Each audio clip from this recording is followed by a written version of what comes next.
Mirëmëngjesi.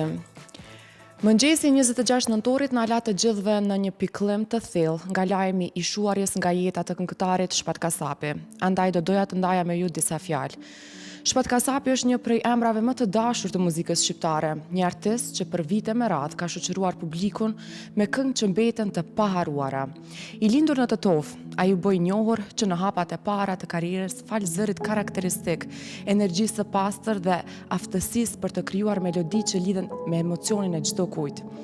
Krimtaria e Shpatit është një mozaik i ndjenjave njerëzore, dashuri, mall, gëzim dhe shpesh nostalgji e ëmbël që e bën artin e tij të veçantë.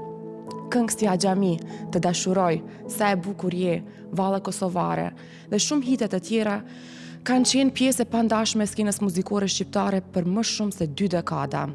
Ai solli një stil të sinqert pop balad, që ndikoi tek një brez i tërë, të rinjësh që u rritën duke dëgjuar. Shpati nuk ishte thjesht një këngëtar, por një prezencë e qëndrueshme artistike. Një artist që dinte të përshtatej, të kërkonte më shumë nga vetja dhe të mbante të gjallë lidhjen me publikun e tij në Shqipëri, në Kosovë dhe në Maqedoninë e Veriut. Skena, koncerte, festivalet dhe paraqitjet e tija gjithmonë mbartin një ndjeshmëri të veçantë, sepse ai këndonte me shpirt, duke përquar sinqeritet në çdo varg.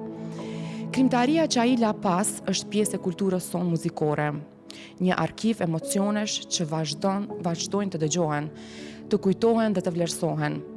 Muzika e tij mbetet një dëshmi e talentit, punës dhe përkushtimit të një artisti që këndoi me zemër e u bë zëri i shumë njerëzve. Ju ftoj të ndjekim një përmbledhje të përgatitur nga kolegja jonë e dashur Flora Shabani dhe rikthehemi në studio.